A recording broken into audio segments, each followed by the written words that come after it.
It's time to reassess some of the classic Bond elements. Bond movies have always been renowned for their fast cars, alluring women, sharp suits, and notably, their memorable villains.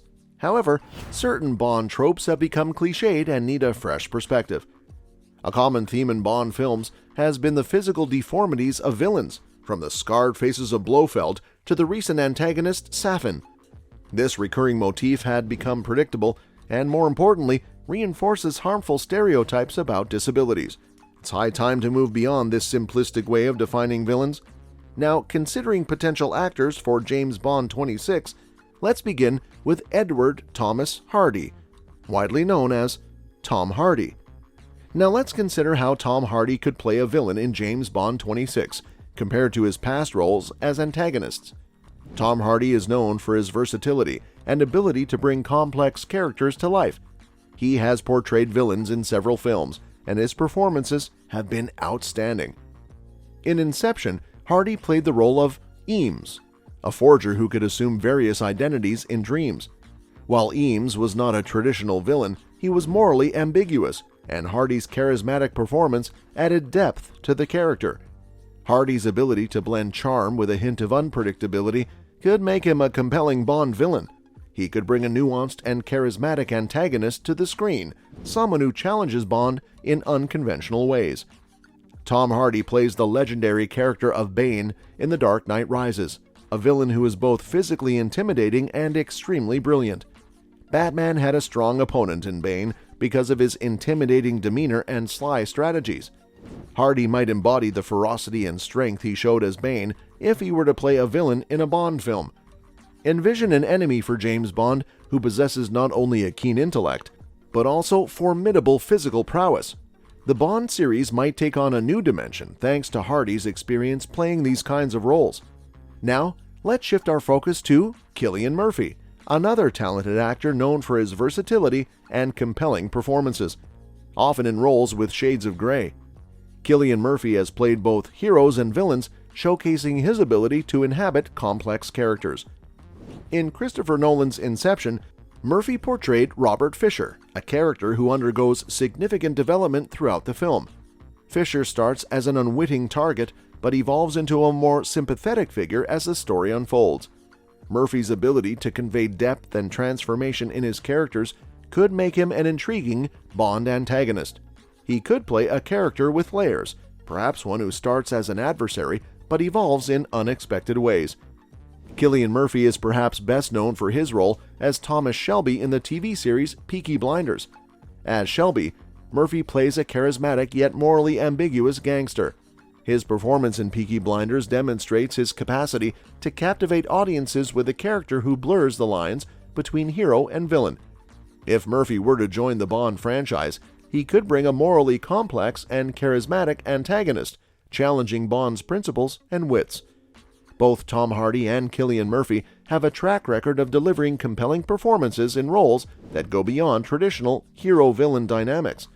Their ability to portray characters with depth, charisma, and complexity makes them well suited for potentially redefining the Bond villain archetype in James Bond 26.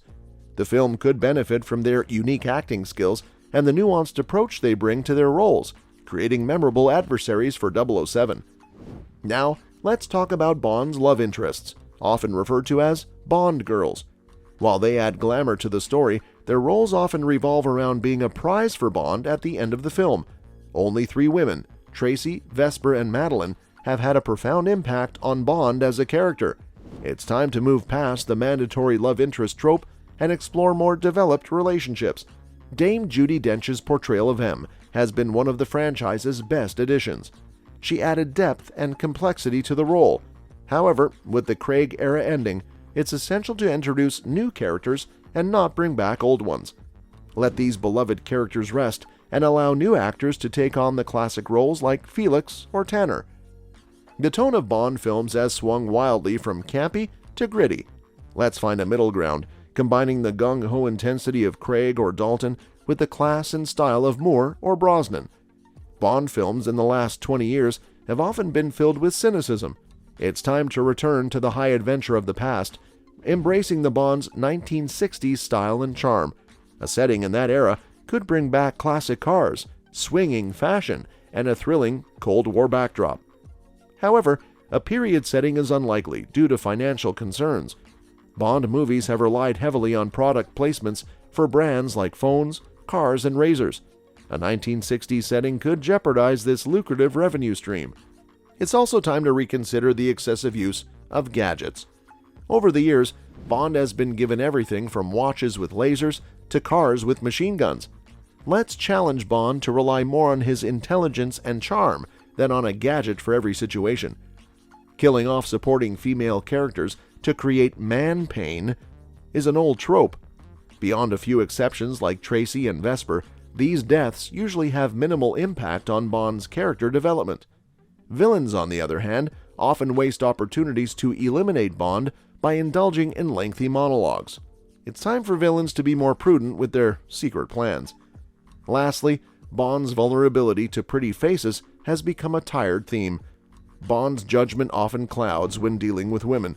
It's time to make Bond a bit more discerning and not fall for the oldest tricks in the book. Let's raise his standards when it comes to trust. While James Bond is an iconic character, it's time to reevaluate and refresh some of the well-worn tropes in the franchise. Bond movies can maintain their intrigue and excitement while breaking away from these cliches.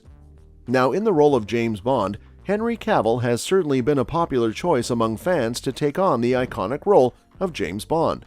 With his suave demeanor and action-packed performances in films like the Mission Impossible series, he has demonstrated the qualities required for the character. The idea of Margot Robbie as Bond's love interest is intriguing as well, given her impressive acting skills and captivating screen presence for characters like Harley Quinn and Barbie have made a significant impact. Their chemistry on screen could add a new layer of excitement to James Bond 26. However, casting decisions will ultimately depend on the direction the filmmakers choose to take with the film. Henry Cavill's popularity among fans and Margot Robbie's potential as Bond's love interest could bring fresh energy to James Bond 26. The direction the filmmakers choose will play a crucial role in shaping the future of the franchise, breaking away from cliches and introducing innovative elements to keep audiences engaged. Now, a word from the producer Barbara Broccoli discussed the upcoming Bond 26 installment with The Guardian, emphasizing the substantial time and attention the production requires. She stated that a Bond movie demands their complete focus for 3 or 4 years, emphasizing that their primary concentration is on creating the feature films. Despite their dedication, Broccoli mentioned that production for Bond 26 could take longer than planned. And that's that for today's video, folks. We hope you enjoyed the video. If you did, please give this video a thumbs up and subscribe to our channel for more amazing content. Also, don't forget to comment below and let us know which things impressed you the most. And your suggestions for the future videos are always welcome in the comments below. Thanks for watching, and we will see you in the next one.